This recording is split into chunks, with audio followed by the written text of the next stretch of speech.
Do you guys remember, like, that my age or older, or maybe a little bit younger, depends. You guys remember, like, when a player hit, like, 9 or 10 or 11 3-pointers? Like, that shit was, like, incredible. Like, of course, I remember Michael Jordan hit 6 3-pointers in game one in 1992 NBA Finals against the Portland Trailblazers. That was so amazing. Um, I mean, 6 3-pointers and a half was amazing at that time because the way the game was played, people didn't shoot the three like they do now with the frequency. And Michael Jordan wasn't really known for his outside shot at that time. I mean, he could hit them, but he wasn't what you would call a marksman. And I remember Dan Marley hitting 9 3-pointers in a playoff game. I think it was against the Seattle Supersonics in '93 series the Suns had. That's the same series where Barkley in Game 7 scored 44 points and put up 24 rebounds. Well, grabbed 24 rebounds. Then I remember Brian Shaw in the early '90s had a game where he hit 10 3-pointers. Joe Dumars had a game where he hit 10 3-pointers. George McLeod had a game where he hit 10 3-pointers. And then I remember in April of '96, Dennis Scott set the record, 11 3-pointers in the game against the Atlanta Hawks. And that record stood for like, what, 7 seasons. And then Kobe Bryant hit 12 3-pointers. And Kobe was a guy that could make them, but he wasn't like a marksman. But against the Seattle Supersonics in that season, man, he hit 12 3-pointers in the game, scoring 45. And he set a new record. Donnell Marshall tied it a few years later when he was playing with the Toronto Raptors. And that was the NBA record for quite some time until this young man broke it in a game a couple of years ago. He hit 13 3-pointers. And, of course, that record was broken this year by his teammate, Klay Thompson. In the game against the Bulls, where he scored 52 points. I think he shot 14 of 26 from beyond the arc. But I'm pretty sure one of these days, Stephen Curry is going to reclaim that record. I mean, this guy has so many games. I don't even know the number. But Steph Curry has so many games in his career where he's made 10 or 11 3-pointers. It's amazing.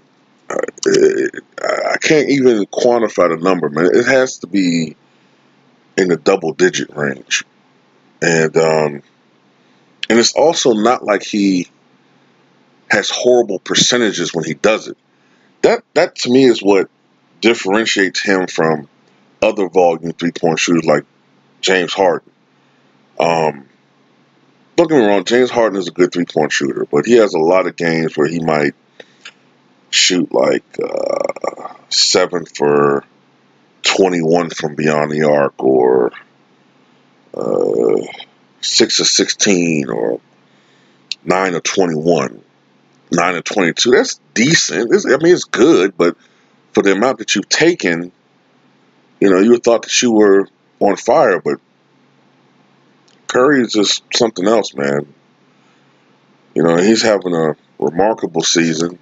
I talked about Kawhi Leonard earlier and the case for him to be MVP.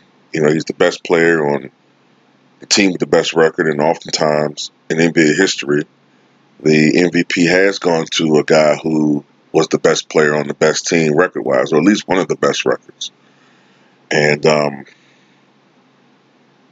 but Curry is on a team with one of the best records in the NBA, the defending NBA champions. And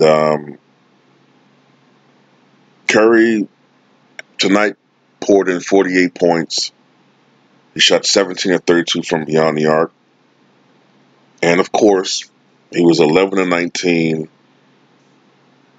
from beyond the arc. I mean, just crazy number. 17 of 32 from the field, 11 of 19 from beyond the arc. 3 of 3 from 3-point range. He's shooting 92% from the free throw line this year. And for his career, he's a 90.4% career free throw shooter. Um, Earlier this year, he moved ahead of Steve Nash and was the league's most accurate free throw shooter in history. He since has slipped a little bit behind Steve Nash, but uh, it's going to be like, he's statistically he's number two. He's fractionally ahead of Mark Price, but this guy has a case, man. I mean, as the greatest shooter, I can see the argument. Don't get me wrong, I can see it. He's statistically the second greatest free throw shooter of all time. Technically, really, he's tied with Steve Nash, but whatever. He shoots 44% or so from 3-point range for his career. Most guys have a season where they wish they shot 44% from three. This guy, for his career, shoots 44% from three. I think statistically, he's like, what, third percentage-wise in history behind, like, Steve Kerr, and I think Hubert Davis. And those guys didn't take nearly the volume of three-pointers that he does. And those guys were spot-up shooters who benefited from other great players being on his team to space the floor for them so they can get good open looks. This guy, now don't get me wrong, he does benefit from being on a team with a lot of other offensive players who space the floor for him. But he's able to create his own shot. And he shoots them from ranges that Steve Kerr and Hubert Davis could only dream of being able to make them on a regular basis. Not to say those guys weren't great shooters, but this guy has range out to really half court almost, pretty much. So it's like from 30 feet on in, this guy literally can make makeable shots. And you can even see with the absence of Stephen Curry, how the Warriors went from being this juggernaut to being a team that was very good but actually beatable. And that's what the team misses when he's not on the court. When he's not on the court, Golden State doesn't have quite the same spacing. They don't have quite the same ball movement. And they rely more on Kevin Durant. And Kevin Durant is a great player, but Kevin Durant is more of an ISO player. And when you have an ISO player, when he's scoring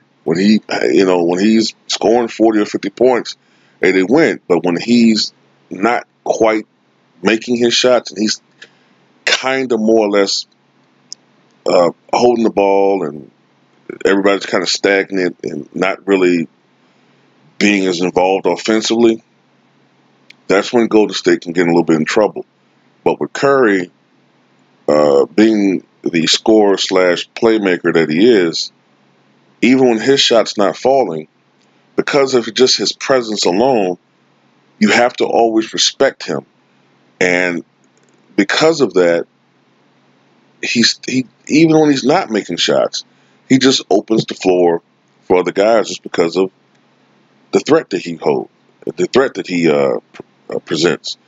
And that plus his passing ability, and you know what I'm saying, like, he's a scorer, but he still has the point guard mentality. Durant has a scorer's mentality. And yeah, this guy's amazing, man. He has two regular season MVPs, 2014-15 and 2015-16. And he may win it again. It's going to depend on how the Warriors finish out the regular season. You know, I saw an article earlier that suggests that the Warriors might be starting to hit their stride now, and we'll see about that. They've won, I think, 4 games or 5 games in a row.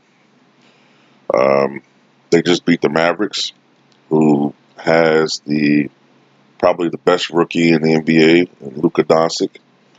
And we're going to see what transpires the rest of the season for the Warriors and Stephen Curry. And tell me what you guys think about this guy, man. He's definitely the greatest three-point shooter of all time.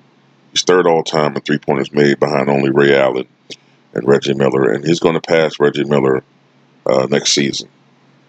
So tell me what you guys think.